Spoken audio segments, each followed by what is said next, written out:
Lounging, son. All right, welcome to another episode of the Comic Lounge podcast. My name's Ryan, and my co-host is Dylan. Whoop whoop.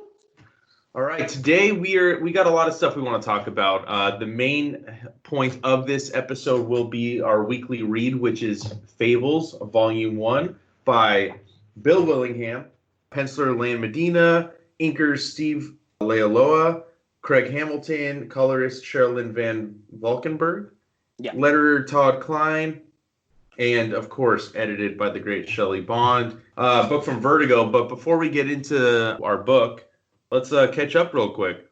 I know there's been some stuff on comics Twitter. There's been a little bit of comics news. Let's get the first thing that kind of bothered me a little bit yesterday. I got a text from Nick.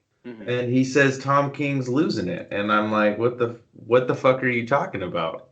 And he's like, Jay Lee's Comicsgate, or I was like, wait, what? And so I he sends me the link. Tom King fucking contempt prior to investigation, a little bit, you know, prior to CIA investigation. Right. So I thought it was a little weird, right, that he decided to tweet this about basically what happened is DC released the variant cover for Rorschach, the book that shouldn't exist. And Jay Lee did the cover of the variant. Yeah. By the way, let me say this right off the bat. Jay Lee, one of my favorite artists. That dude is phenomenal. I've met him in person. Yeah. One of the nicest people I've met too in comics. Ever. I met him last year at Comic-Con. LA Comic-Con. Right. I met him the year before at LA. He was in the same booth as Starlin. They were literally right next to each other. Oh, he was there, but his line was long, I think, or I was scared of Lauren yelling at me for not getting back to her booth fast enough. Anyways, so I thought that was a little weird. Now, yes, you know, as I don't think we talked about. I think we talked about this last week, right? The artist at Dynamite. Yeah. We were planning on doing this on the YouTube channel, but let's talk about it. Comicsgate are pieces of shit, and huge steaming pieces. They of shit. do not like. What they forced diversity. What they're calling forced diversification in the industry, both in characters and creators. It's a hate group. I don't know how else to say it. Spearheaded by Ethan Van Sciver, who I used to like, but can't stand his ass now. But yeah, anyway, so the whole thing is Tom King said that Jay Lee had been doing covers for Dynamite, right? Which is a lot of people are saying might be Comicsgate affiliated because of an artist that is a well-known comic skater, and the guy that runs Dynamite has even, you know, Nick Barucci was kind of defending him at first, but I think he pulled the cover. So anyway, so Tom King does this because he didn't know it was going to be so polarizing. So fuck out of here. Yeah, I mean, we could literally do a whole episode on Comicsgate, which we'll do a video on that, you know, some other time, you and I. Yeah, so basically Tom King fucking calls it out on Twitter. And he's like, this is the only cover of Rorschach. And he posts the main cover. Yeah. And I'm like, dude, but I didn't see all this. So I saw this like later. But when I went back and I saw that original post, I'm like, dude, what the fuck? Why would you just like call somebody out like that? You know, and then later on he apologizes. He says he reached out to Jay Lee and that's not the case. Jay doesn't know anything about Comicsgate. He doesn't have a Twitter, and I feel like Comicsgaters really thrive in Twitter and YouTube. That's kind of like their nesting ground. So at first I was like, how do you not know Comicsgate? I'm like, how's that possible? But if you don't have a Twitter, if I didn't have a Twitter, I never would have heard about it because you don't see it on Instagram unless you're following those creators, and even then you don't really. It's not on there, and then Facebook. Don't really see it on there much either. I think you kind of really have to follow like pieces of shit. And if you're not a piece of shit, you're probably not following a piece of shit. So, so I mean, yes, it was nice that he went back and apologized, but fuck, dude, like that's pretty fucked up that you went like with all your followers and shit, like to basically throw somebody under the bus that didn't deserve it. Yeah, well, in Tom King's defense though, Jay Lee did do a Cyberfrog variant. But when was this? This was years back. This was obviously years back. Pre-Comicsgate. This is pre-Comicsgate. So, and the simple fact that, like, you know, someone brought up about an insignificant percentage of like the comic community know about Comicsgate and know what they're really about. So like it's understandable to know that someone without a Twitter like Jay Lee who doesn't have any idea what Comicsgate is about. Like I totally get that. Yeah. But you know what I mean? Well, and also think about it. Artists, they're producing art. They're not online on Twitter, and you know what I mean? Like the majority of artists. I mean, you don't see them constantly tweeting. Writers more so, right? Yeah. Artists will retweet, artists will share some stuff, but it's not like a constant, right? So yeah, it's mostly like their work. And even on his Instagram, he's not like heavy posting. Because I follow him. I love, like I said, I love his art. But yeah, so that was a little disheartening. I told Nick maybe it's a little karma. Maybe these are the repercussions of his fucking actions of writing this book. You know? Yeah. Maybe he's losing it a little bit. I don't know. That just seemed out of character. You know, whatever. He righted his wrong, but in my opinion, it's like it's still not a good look. It's definitely not a good look. You know, I mean, like, you know, especially without getting all the facts straight. Like, I think within the comic community, especially people as renowned as like Tom King and Jay Lee, like there should always be conversation before stuff like that happens, whether it be public or whether it be a private. Like, you know what I mean? Yeah, I mean that's how we should go about things. Like, you know, in our regular lives as regular people. So I feel like when it comes to a professional level, you shouldn't jump to a conclusion like that, especially something as like really heavy as that. It's like literally accusing a person of like being a part of a hate group. That's like if somebody said, well, Ryan doesn't like black people because I never see him with black people.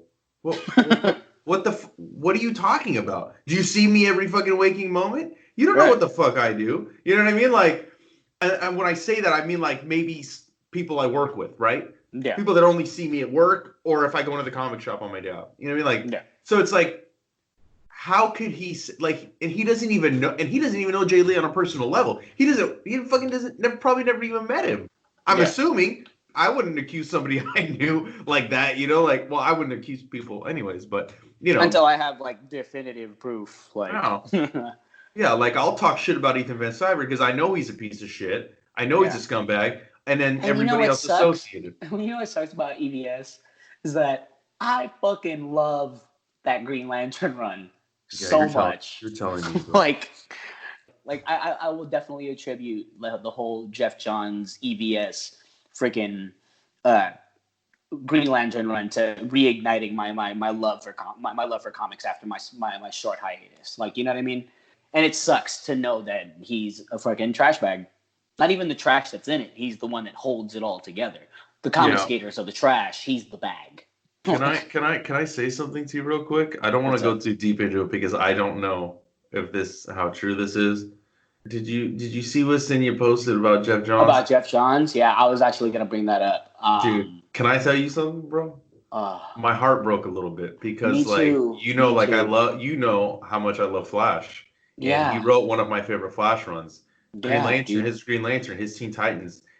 Pretty much every book he's written are some of my favorite stories. So like, I really hope to God this isn't true. But you know how this goes. It starts with one person, and then it's a floodgate that opens, and then I feel like we're only seeing like the tip of the iceberg. And I'm really, it's saddening. It's like, damn, dude, you too. Yeah, I mean, but like I said, though, we don't have all the evidence. I mean, that was one person. I looked his name up. Nobody was talking about him. I don't know. It's I don't want like maybe this is what Nick was doing with Warren Ellis before like really more shit came out. But I don't know. Like I'll wait to see the extent of it. I mean, but yeah, you know, I don't know. It's really hard that's going to be a tough one, dude. That's going to be a tough one. I don't know who else I could compare to like hearing something like that about would upset me. Like all this stuff. It upsets me that these women had to deal with that stuff. Yeah. And it upsets me that these creators I looked up to, like when they kind of like fall from grace. I don't know how else to say it, you know? Yeah, and you know, like it sucks. Like you're right, it does suck. It sucks on all angles. It sucks because it's someone like you and I both revere as someone really, really awesome. And to hear, it's one thing to hear about a person. If they were to say, oh, Jeff Johns is a raging alcoholic, I was like, oh, my man's just going through it. Like, you know what I mean? Like, it happens. Like, but like something like this isn't like, these are conscious choices. Like, you know what I mean? These are it kind of brings out. I wouldn't go so far as to say monsters in people, but for some people, monsters like Warren Ellis, obviously. But like Jeff Johns is just like, damn, dude, like, how could you? I feel cheated. Like, you know what I mean? Like, damn. It's rough. It's gonna be a rough one, and I like I said, like, this is only the tip of the iceberg. It's only gonna be. I feel like it's only gonna be a matter of time before other people come out, and like mentally preparing for that it's heartbreaking. It's heartbreaking. I mean, but then again, like, it's weird too because you have people like Scott Lobdell, like, who you've heard stories about for years, and you know, yeah, you know what I mean. It's weird. It's a weird thing. These writers, like, it's absolutely insane to me. Like, these writers are fucking trash bags. Yeah, it's fucked up, dude. You know what else like popped up on my Twitter? Like, you know, I check out what's trending, and you know whose name was fucking trending? This fool fucking Ray Park, fucking Darth Maul. Him too, bro. Okay, apparently he's like crazy, verbally abusive, and like super abusive towards his wife and his daughter. He's Sith, bro. He's a Sith. He's a Sith Lord. He's a legitimate Sith Lord, and like he put out some video. I didn't see the video. I didn't even bother looking. I don't want to give him that time of day, but like, if your daughter is out here kind of like literally condemning you, like, bro, like, there's nothing more condemning than that. I'm pretty much done. And all this comes in light of news of, like, you know, Darth Maul getting like Disney Plus series and shit. Like, so it's like, what the fuck, dude? Anyway, yeah, let's talk about culture. How about that new fucking Donny Cates book crossover? Dude, that shit looks and sounds dope. It's the God Country team, and God Country was dope. Like, yeah. I'm with it. You know, Jeff Shaw, Deke Cuniff, and John J. Hill. I was about to say J. Jonah Jameson, but yeah, interesting concept. I love it. It's like the comic world spills into the real world, but told through a comic. That's fucking awesome, dude. Like, I've been talking shit about crossovers and events. Then you come out with a book called Crossover, where there's an event and it fucking leaks into the real world. That's dope. It's something as universe shaking that it literally tears a hole into the comic reality into the real world. Yeah, dude. I'm all for it, dude. Like, I can't, you know, like, I have my issues sometimes with Hates. Not his writing. I don't think his writing is bad. I just think that sometimes he doesn't stick landings. That's all I'll say. But otherwise, like, I mean, I haven't read all his indie stuff, but I love God Country. Probably like 4 years ago, or whenever that book came out, I was like, this dude needs to write Thor. Yeah, and now he's writing Thor. You know, like, I want him on Spidey. If I can't get Jason Aaron, I want Donny Cates on Spider-Man for sure. Yeah. I mean, he's the best man for the job.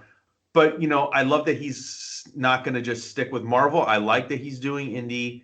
I love that he's back with Jeff Shaw. Yeah. It looks like it's going to be a hit, dude. I mean, that cover alone of that kid with the comic book of the same image, blowing his face off, but he's reading a comic of himself. You know what I mean? Like, it's dope. It looks really cool.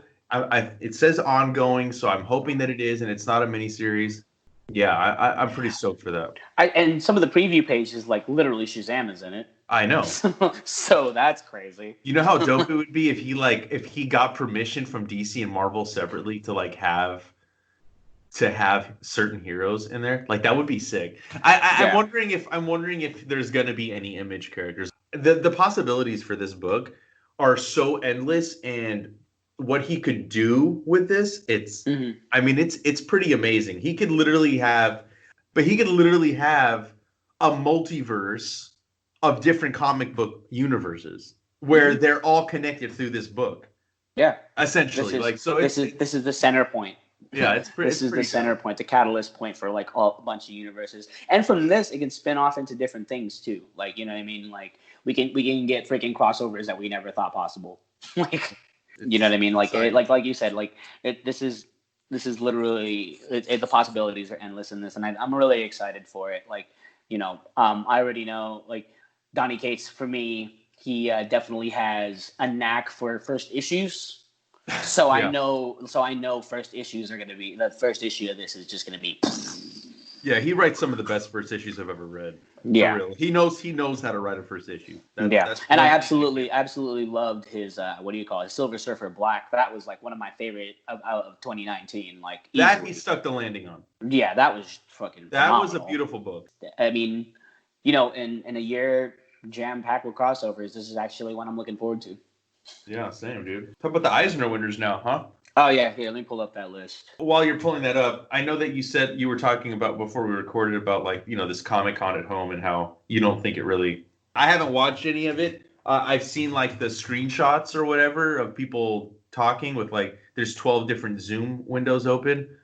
So I'm like, ooh, I'm not about that. I'll just read the news at that point. You know what I mean? Like there are some panels I wish I could have seen, but like there was one yesterday I couldn't because I was doing an interview with someone. But yeah, like there is some stuff.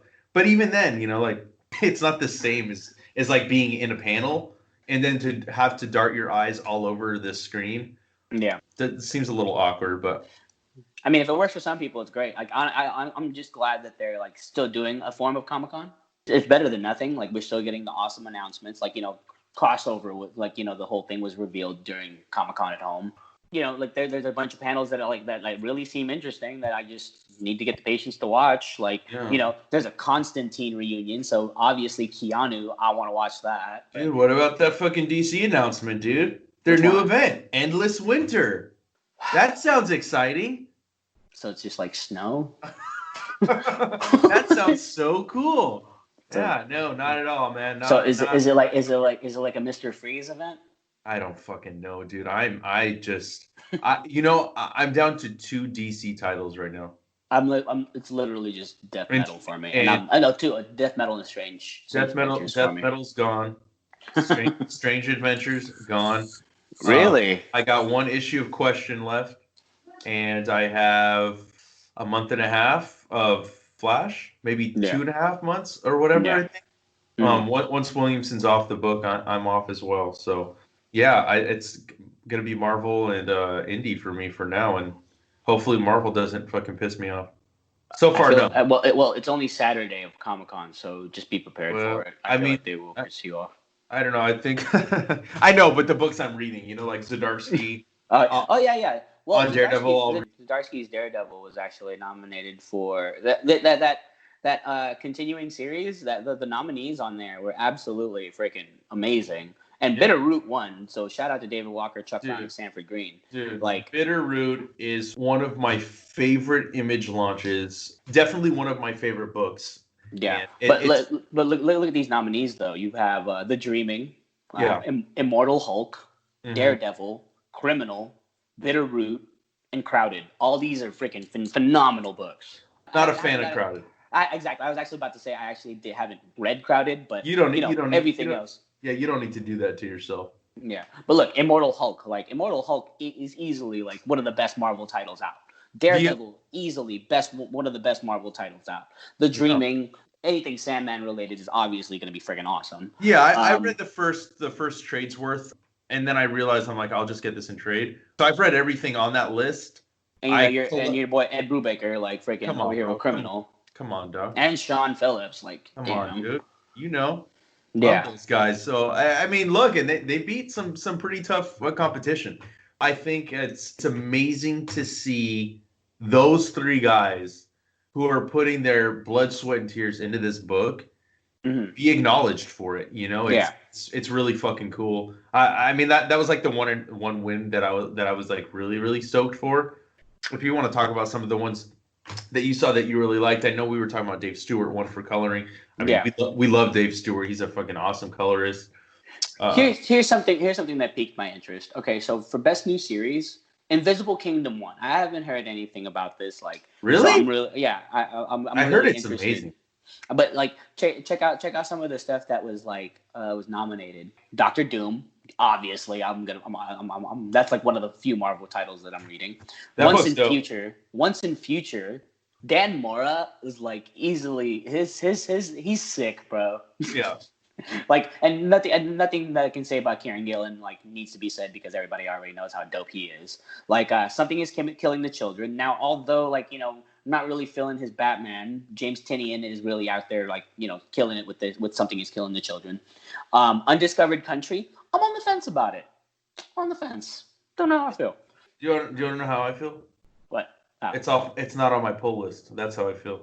God damn it. Yeah. I tried, dude. Like, I tried, and it's like, I don't know. Maybe it'll be better if I read it in trade. Yeah. But reading it month to month was a fucking chore, dude. Yeah. That shit was so verbose and so, like, oh my God, dude. Like, yeah, that book, wow. I don't know what to say about it. You're talking about Invisible Kingdom, dude. I've heard nothing but amazing things about that book. I haven't read it yet. I do want to check it out. It's on the never ending to be read pile. So yeah, I just want to go through all the I want to start going back like the past few years and just look at all the Eisner winners and what I haven't read and then read those. Yeah, and then the master himself, friggin' Stan Sakai, won for best lettering for Usagi Yojimbo, obviously. That fool's lettering is so on point, dude. Yeah. If you haven't read that book, you need to read it. I'm going to. Once again, infinite TBR. I know, but that's like, I think that almost needs to like supersede most of whatever's on your list because it's a classic and it's an essential book, and it took me way too long to read it, dude. And I know you, and I think you will appreciate it on the levels that I appreciate it too. It's just really great cartoons, great storytelling, and it's mixes history with like a fucking Rabbit Samurai. I mean, like, I don't know, it's dope. Well, my only experience with Usagi Yojimbo was the Ninja Turtles. Of course, that was my experience, and like, you know what I mean? Yeah, and I had the original Ninja Turtles run, the comic book, and there was a crossover there. So I read that. That was my second experience with the character, but I didn't read the book, and once I did, I was like, whew. Like I just went straight for the slip case, and it was phenomenal, dude. And some of the other stuff is out of print, but I definitely recommend to anybody listening, dude. To anybody listening too, like if you haven't read Usagi Yojimbo, go read that right now, dude. The original run. There's this stack of Usagi Yojimbo original run comics. Like how I'm like organizing that ginormous freaking collection at Arsenal. Yeah. There's a stack. It's like literally freaking almost a short box long of just Usagi Yojimbo. Yo, what's up, dog? Find out the price, honey. I got you. Our man Chip got a Eisner. Chip Zdarsky won for best digital comic after Lift. Now I got to check it out because it's on Comixology, so I'm going to check it out now. Oh yeah, I forgot he got nominated for that. Yeah, Chip Zdarsky, he's so fucking funny, dude. Like I really want to. If we ever get him on the episode will literally be titled "Just the Tip with Chip." Just the Tip with Chip. Yeah, but like shout out to all the Eisner winners. Like, you know what I mean? Like the great thing about the Eisner winners, it's fans, it's writers, it's colleagues, it's everybody. It's everybody who could ever love comics, like literally voting for it. And it's great. I think it's fantastic that some of these guys like got some of the recognition they absolutely deserve. Oh, Little Bird won for best limited series. I know Jen's gonna be stoked about that. And keep in mind, the nominations for this is pretty heavy. Like Jeff Lemire is on there twice, like for Ascender and Sentient.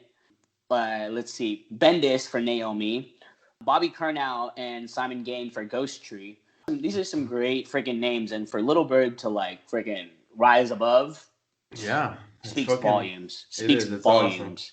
And speaking of Eisner winners, our book this week, Fables. Let's talk about it, bro. 14-time Eisner winner. That's heavy, dude. Okay. 14-time Eisner winner, bro. I couldn't have thought of a better segue than to jump right into Fables from that Eisner talk. I like how you did that. Very smooth criminal of you, bro. You moonwalk right into that. I see you. Yeah.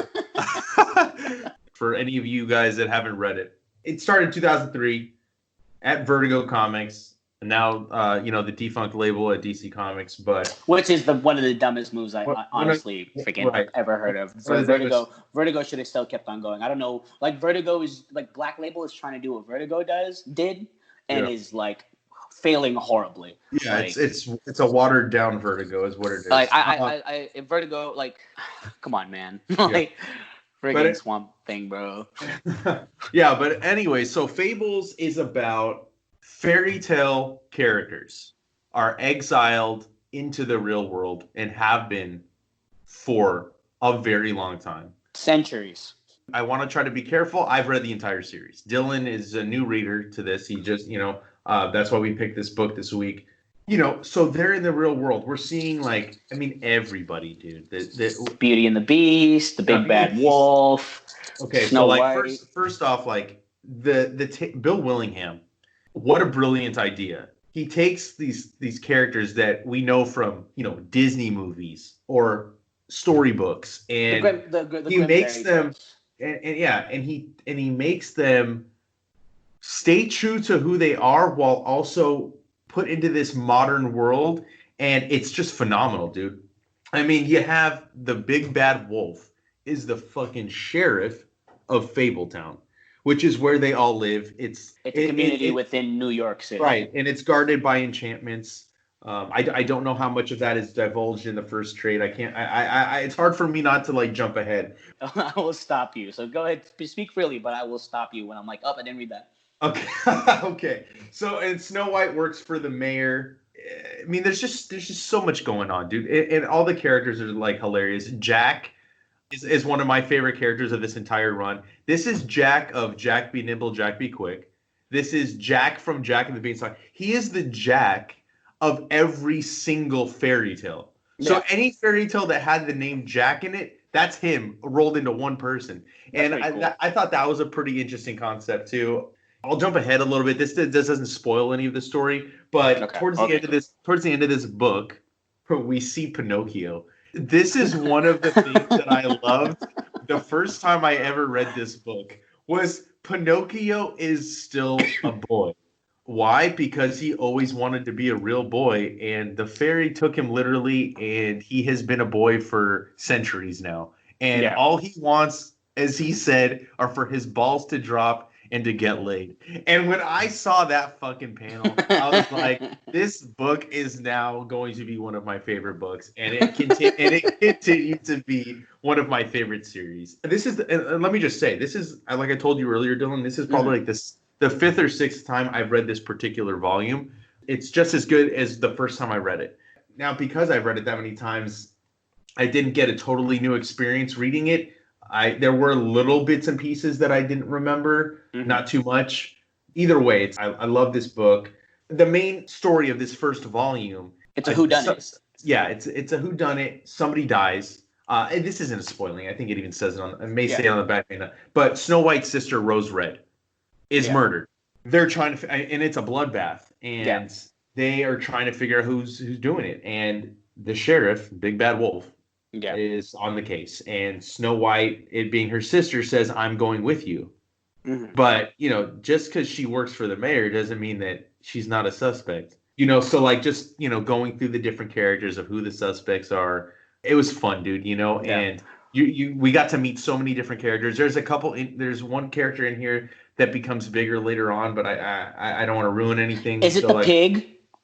No, I did love that though. Wasn't that hilarious? How the pig of the straw house that the Big Bad Wolf blew down, now he's sleeping on the couch. Yeah, he's sleeping. He's sleeping on the Big Bad Wolf's couch. You know what I really like about this? It's yes, they're classic fairy tale characters, but they're given the persona that they are given as a grim fairy tale, because as a lot of people know, the fairy tales we get now, especially the ones safe for kids, are very watered down in comparison to their old original European origins, where literally all these stories were just to keep kids in check, make sure kids don't be bad, the Big Bad Wolf's gonna eat you, you know what I mean, stay out of the woods, or Bluebeard, the pirate, you hear about Bluebeard's tales, and then all of a sudden in this you get a glimpse of he actually murders women. So they're given that persona, but it's very refreshing. Oh, and the same thing with Beauty and the Beast. You know what I mean? They've been married for so long, but they're at each other's throats at all times. Right. But they still love each other, and it's crazy. And what's funny too is if she's mad at him, then he starts turning back into the Beast slowly. She loves him still, but her love is what needs to always be prominent so that he stays in his human mode. Let me tell you, reading his dialogue was the most difficult part of this book when his teeth were too big for his mouth. I know that took me a minute too to read. I forgot that happened in the book.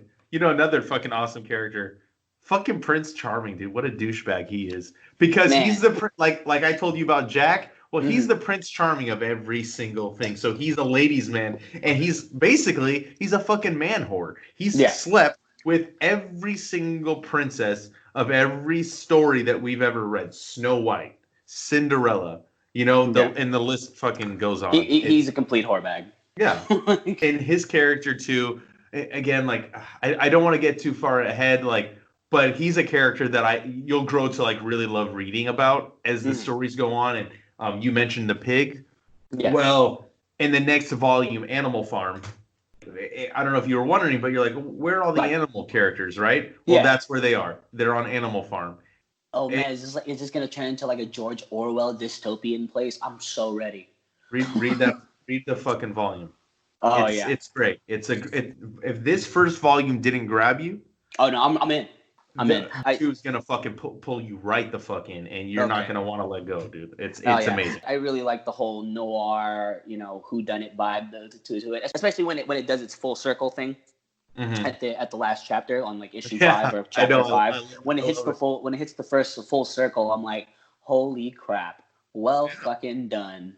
Yeah. Like, well fucking done. Like even visually, because there's early on in the book, there's like a sequence of panels where there's no dialogue. It's just all investigating. And I'm just like, and me looking at it, like I don't know the things to notice. I'm not a freaking detective, but like, when it goes full circle, you realize like, holy crap, like he's known since he walked in.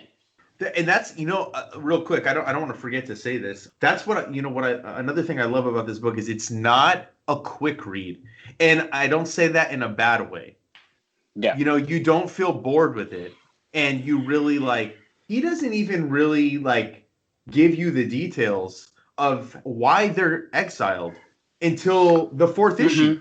You know what I mean? So like you're going in and like you know what's going on. You know these characters because who the fuck doesn't know Snow White, right? Yeah. Who doesn't know the big bad wolf?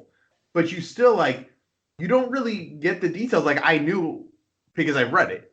Yeah. So like I'm just curious. Like what was that like for you as you're reading the book? Like you knew the characters.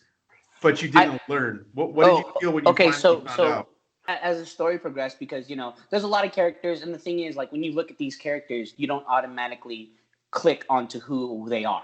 You for the Big B Wolf, like if his name was just Big B, if they called him Big B for the majority of the issue, I really would have been like, I wouldn't have known who he was until later on when they did the big transformation reveal. Like you know what I mean? Yeah. Like I wouldn't have known. Snow White, obviously, like that was kind of a given. Rose Red, I didn't even know Snow White had a sister. Yeah, me either. Prince Charming, that was a dead giveaway. I was like, that's that motherfucker. Like, you know what I mean? Yeah. And then the pig. The pig, bro. But and then like seeing their personalities click with like who they are in folklore and actual and fairy tales, the modern take as to what they would be if they were in a modern world really freaking set it off for me. What really threw me off though was Snow White and her characterization, because she was like a total badass, like because like my only experience with Snow White is like Snow White and the Seven Dwarfs, the Disney movie, and she's this like sweet, lovable, fa-la-la-la-la girl, like freaking birds flying on her finger, like you know what I mean. And then in this, she's like total badass. She's a total like a bureaucratic badass. Like it's dope. I love it. And like going through it, and once we hit that big reveal as to why they're exiled, I'm like, holy crap! I want to know more about that. Like, damn. Let me tell you something. I cannot wait till you get to the part when you find out who the adversary is.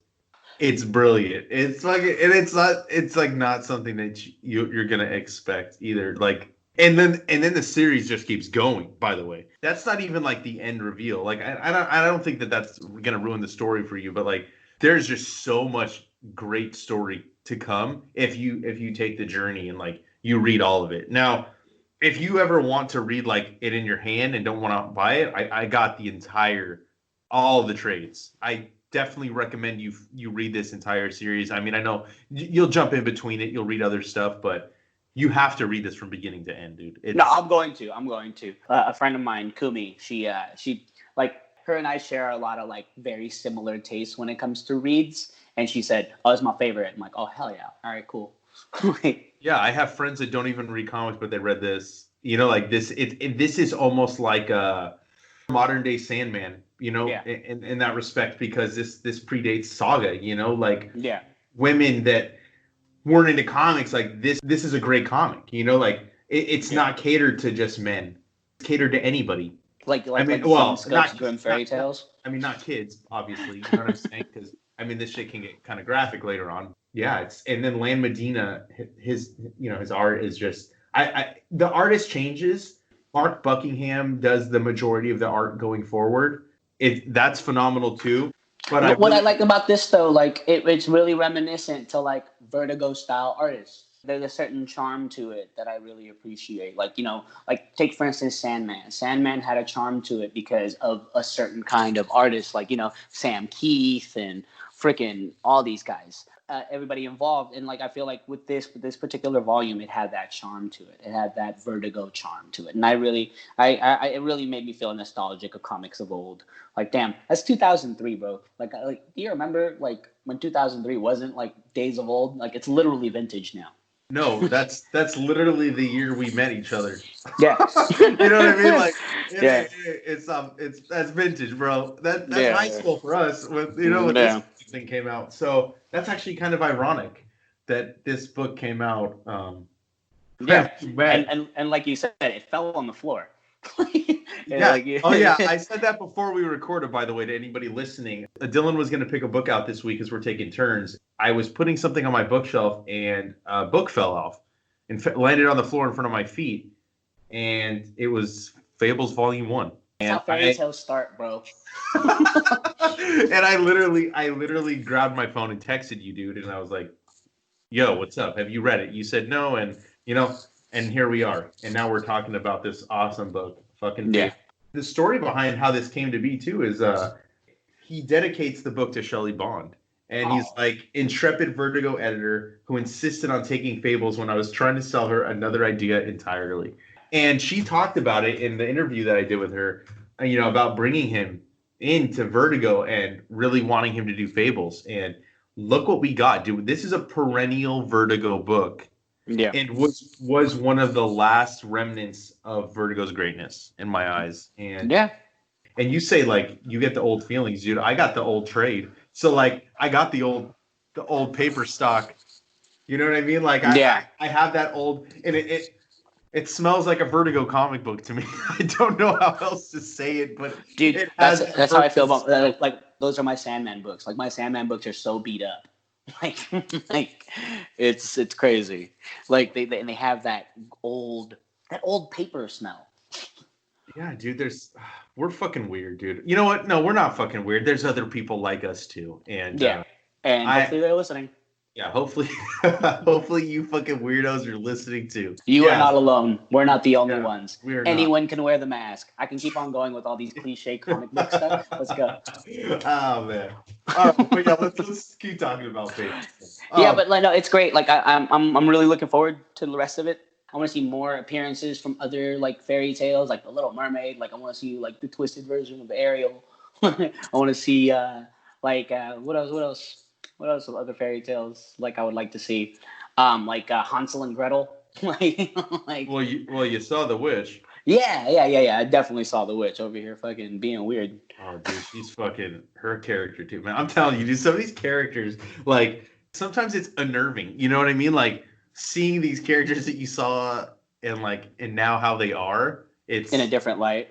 Yeah, it's oh man, I'm really looking forward to it. If you want, I don't know when you're planning on reading the next one, but maybe we can like kind of cycle in future volumes and eventually maybe get through the entire series. I mean, I'm down if you want to like every month do a new one. Yeah, let's do that. I'm hella down for that. So my final words on Fables are: this is one of the best comic book series in the history of the medium, and I don't take that those words lightly. I recommend this to anybody that's a fan of any of the stuff you're seeing coming from Image. This is for you. You a fan of Sandman? This is for you. This is a perennial book in my eyes, and I think everybody should read it. If you are a fan of Saga, you will love Fables. It's not the same type of story, it's not the same genre, but it is on that level of greatness. I can't wait to dive more into this. I'm excited for us to we'll read it, trade a month. Yeah, And that's how we'll get through it, dude. So yeah. Awesome. What do you want to read this week? I was thinking God Country, since we're talking about Case and stuff, and Shaw and Hill, and yeah, always love revisiting God Country. You don't have to fucking tell me Tweese, dude. Yeah, let's Tweese. Yeah, you don't tell me Tweese. Yeah, I've been watching a lot of Eminem, dude, lately. So you know how he says that, dude. So I get home and my Jackie, she makes candles. Like she says she makes and sells candles. I know. I saw that fucking video, dude. I have my door to the office closed. Like I'm doing some gaming and whatever. And then I go out to use the bathroom and I hear the music. First off, before I even got down there, she was listening to Nipsey Hussle. Nipsey's gangsta as fuck, right? So I was like, maybe it's just this one song, whatever. And then later on, it's Eminem, and I go down there, and it's literally The Way I Am, and she's rapping while she's putting wicks in her candles. I'm like, oh man, I gotta get this on video. It's just Eminem, bro. She always tells me she has two moods when it comes to music. It's Nipsey and Eminem. I'm like, all right, cool. You're just putting all your anger into this candle. It's gonna make people happy. It's great. Yeah, I'm not mad at that, dude. I'm not mad at that at all. Yeah. But yeah, let's read God Country. I was gonna say a different book, but yeah, let's do God Country because I kind of stole your pick this week. Yeah, and then after that, let's do Kanto. I haven't read it yet. Kanto? Hell yeah! Yeah, I haven't read that book, so we'll do that. Oh man, I did a review for it because who was it? DC Comic Queen and One Swoot Donuts and Jen. They were all raving about it while the series was going on. I'm oh man. And I love simplicity and cute character design. When they do character design, they do it cute, but they do it in a really intricate way. I really appreciate that. And when I saw the character design for Kanto, I was like, oh man, that's freaking cool. Let's check it out. He looks like a little Clockwork Knight. And lo and behold, he literally is a Clockwork Knight. I read it and I couldn't put it down, dude. I loved it. But yeah, we'll talk about it. We'll talk about it. We'll read that the following week. All right, cool. So yeah, God Country next week. It's such an interesting take. It really is. Speaking of what we're reading next week, you and I talked about maybe saying what's on our to read pile. For everybody listening, so they can understand how deep our fucking love for comics is and how much we drown ourselves in books. I'll start if you don't mind. No, please, by all means. I have all the time. Okay. I had to take a picture because there's that many. I had to take 3 pictures actually because I you're laughing, but it's horrible. I'm laughing at your pain. Yeah, well. Okay, so first off, I'll just start with what's on my nightstand. This is just my nightstand. This isn't on my shelf. So I got Adrian Tominay's new book, The Loneliness of the Long Distance Cartoonist, which just came out. I have a couple. The Loneliness of the Long Distance Cartoonist. Yeah. I feel that. The presentation of that book is it's beautiful. It's like a little notebook, and it's written on and it's even got the little elastic strap to close it. Mm-hmm. It's pretty dope. And then also I have Assassinistas, that Black Crown book, Eve Stranger, which is another Black Crown book. I have some Savage Dragon issues. Assassinistas, that's the Teeny Howard one? Correct. And then I have some Savage Dragon issues that I'm trying to fill in my collection, some of the more recent ones. And then let's get to my fucking bookshelf. I bought the volume 1 of the hardcover for Walking Dead, so that's there. The TMNT, the hardcover. Wait. Speaking of Walking Dead, you hear about the anniversary edition? They're doing full color. Yeah, we'll talk about that in a second. That's frustrating. Deadpool Classic, the Agent X stuff, because I just want to reread that. Oh, you mean where you mean Volume 9 and Volume 10? Yeah. Volume 10, yeah. Right, and then now next up we have Wolverine, Enemy of the State. We have Shade the Changing Man, House Amok, Punk's Not Dead, London Calling, Punk's Not Dead, Teenage Kicks, Young Liars, Flex Mentallo, Philadelphia. Yeah. Zot by Scott McCloud, And then I have a stack of, single issues. I recently bought the X-Men 1 through 7, the Jim Lee from the shop. Somebody sold it to the shop, so I bought Oh that. wow. Okay. I bought the Return of the Sinister Six, I believe, the Eric Larson Amazing Spider-Man Oh stuff. yeah. Somebody also brought that in, so I got that.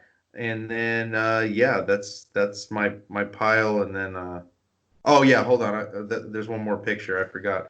Then I also have sorry, I have the Kanto book that I brought home to read to review with you, and then I got the Grendel Omnibus Vol.1. I have. Oh hell yeah! Yeah, I've never read Grendel, so this will be my first time. I read Grendel on accident, right? So this is like years back. This is like in the 90s.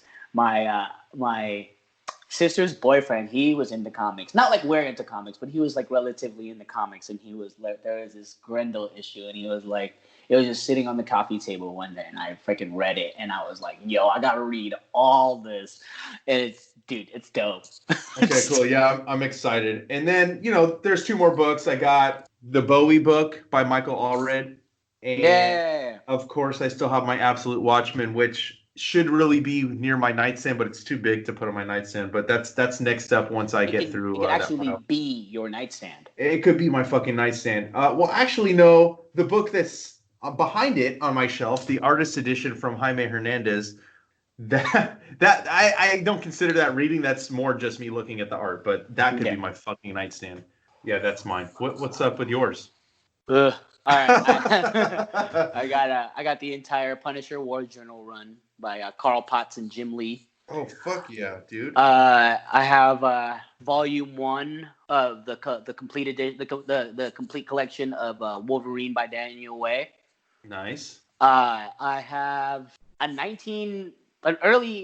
80s or early 90s friggin' trade paperback for Rise of the Midnight Suns. Oh yeah, dude! I fucking want to read. I wanted to read that. They recently recollected that. Yeah, I have like the OG like original printing nice. trade. Oh, yeah. I'm jealous. I found it in a $5 bin, and I was like, hell yeah. Obviously God Country is like now just put back. Like, East of West Vol.1. Oh my god. Yeah, I'm you know how I'm going through writers right now. I think Hickman is next. Hey, let me pause you right there, bro. That's got to be on the episode. I'll reread Volume 1. Okay, you want to switch to switch from God Country to East of West? Oh, you want to do that? Yeah, right. We could do that. Like, because like East of West is new to me. Like God Country, we could wait. We can push God Country to like closer to the November release of Crossover. Okay, yeah. That actually works better. Yeah, that'll coincide with that. I'm down, dude. Let's read East of West Vol.1. It's funny. I just read Volume 10 because it just ended. Put that to the top. We'll read Volume 1 of East of West. I think that'll be awesome. It's a fucking great series. Yeah. Okay. What else you got? I'm halfway through the Uncanny X-Force Remender. Mm-hmm. By Remender, I'm halfway through that, and then obviously Invincible. I feel like I'm just never gonna finish that. I know freaking Ari is probably flipping a table right now. But I'll finish it. I am. I want to fucking read it, and he gave it to me. So like I'm like waiting for you to finish it so I can read it again. But it's okay. I have Fathom by Michael Turner, the complete Volume 1 definitive edition that I freaking copped last year. Like, it's almost been a fucking year, Dylan. Hey, listen. It's almost been a year since you bought that. I was there. Yeah, you were there. Oh my god, dude, that is hilarious. Yeah, and then I'm planning to do I'm planning to do a reread of Alan Moore's Swamp Thing because we've been talking about Alan Moore a lot, and I feel like if I'm gonna read anything by him, I'm gonna read Swamp Thing because Swamp Thing's fucking amazing. And for those that don't know, like I have a love for monster comics, and Swamp Thing is like Len Wein and freaking Bernie Wrightson is like literally the reasons why. I don't know who said. Someone said this to me this week that like if you read a Swamp Thing comic and there isn't at least 1 to 2 splash pages of Swamp Thing fighting a monster like in the swamp or in like some kind of like crazy splash dramatic, then it's a waste of paper. And Swamp Thing is all about not wasting paper. So if there's no splash page, Swamp Thing's mad at you. I hope you write a review and that's the opening line of the review. Yeah, and please do that because I will. there needs to be a review with that statement in it, and I don't want somebody to steal it from me. All that right. was amazing. That was great. I love Swamp Thing. I love Swampy, dude. I mean, my first experience with Swamp Thing was that fucking Wes Craven movie when I was a kid. That was a Wes Craven movie? Yes. You mean the one where they played Born on the Bayou in the beginning? Like, I love that movie. Yes. With hey, dude, I'm not Heather mad at that movie. No, that's the second one. Oh, okay. So the first one was by Wes Craven. Oh, okay. And it's got oh man, I forgot what else she's been in. Whatever. But yeah, it's not the greatest by any stretch of the imagination, but that was my experience with Swamp Thing, and I don't know, I liked it, dude. I was a little kid, dude. I was probably like 6. Yeah, that's another thing too. That's kind of why like those two movies was kind of like what ignited like my love for Swamp Thing. Like those, you know what I mean? Especially like I think it was the second movie with the little kids. I never saw that one. Oh, dude, it's so good. It's so bad, but it's so good. I'll check that out. I don't mind too. I kind of want to get the Swamp Thing the season. I don't know if they put it on Blu-ray or not, but you know me. I like my physical copies, bro. It's hard for me to get digital. Like I'm not trying to jump out of what we're talking about with your to read pile, but speaking of like not wanting to buy digital, like I just got recommended this dope hip hop album by Jim Mahfood when I was talking to him the other day. And I was so fucking pissed because there's no CD. There's only vinyl. There's only vinyl or digital, and I don't have a record player. And I really wanted to listen to it now. Looks like you're getting a record player. Yeah, it looks like I'm getting a record player. I'm not mad at that though. Like I've been telling Lauren, like you're just like I don't know what to get you for your birthday. I'm like, she's like you get all yourself your comics. You buy everything for yourself. What do I get you? Like, that's literally verbatim what Jackie says. Well, it's good to know that I'm not the only one dealing with this. But I'm like, well, get me a fucking record player. She's like, no, so then you can start a new collection. I'm like, well, then don't tell me that you can't find something for me when I'm telling you that I want a record player because I want to get some of my favorite albums on vinyl. Not everything, but I want to get some of, the essentials, bro. Yeah, I get it. It's only like 100 that I could think of off the top of my head. It's not that many, but whatever. So yeah. Anyways, if you're wondering, it's Guilty Simpson, LSD. It's this guy out of Detroit. I love Detroit rappers. Detroit rappers are dope. This fucking. I only listened to the first 3 tracks, dude. This shit's dope as fuck. Listen, there's an album with the late great Sean Price, Guilty Simpson, and Black Milk. It's called Random Acts. And Axe is spelled AXE. And this album is like one of my favorite. It's like, dude, first off, Sean Price, Sean P. Like, he's one of the fucking sickest ever. He literally raps like Marvel lines. Like, there's an interview with him saying, like someone's asking him a question, and he's like, I'm the best there is at what I do. And what do I do? Fucking rap. That's awesome. His posthumous album is literally called Imperious Rex. That's fucking dope, dude. I need to listen to this shit. Like his album covers are legit comic panels, like of him. Like one of them is called Monkey Bars, and it's him in a spacesuit, and he's fighting a horde of gorillas. Back to the to read pile. Yeah. Aside from the physical stuff that I got to read, I'm gonna subject myself to it, and I'm gonna do it. I'm gonna read Spider-Man: Maximum Carnage. What? No, why would you say that, Dylan? Why would you say you're subjecting yourself to that? That is some fucking 90s comics that you enjoy the shit out of. And who gives a fuck what somebody says? I enjoy the shit out of it. Don't sit here and think I didn't enjoy the shit out of it. I did. But like, like if you're around, like for people listening, if you were around for the 90s, you know how oversaturated Maximum Carnage was, like, to all pop culture. Yes, it was in everything. I loved every part of that shit, dude. I fucking love that storyline. I need to get that trade. Thanks for costing me a little bit more money, Dylan. You're welcome. Also, as far as digital stuff that I'm reading, I Hate Fairyland Book 1, which is a fun, absolutely fun read. It's so fun. It's fun as fuck. Like everything about it, from the dialogue to the art to the shenanigans. Like everything is great. And then I'm, because of Ryan's suggestion, I'm reading Lazarus. Let me tell you, holy crap! I know, it's amazing. I'm utterly surprised by it. It's amazing. Anyway, yeah, that's my TBR. Well, I guess so. We've got a lot of reading to do, the two of us. We always have a lot of reading to do. So I am going to be doing picks of the week on the YouTube channel. If once you're able to get out here, and record with us, I'd love to have you on. But is there anything that you want me to throw up, talk about for you? I've been loving Mercy by Mirka Andolfo.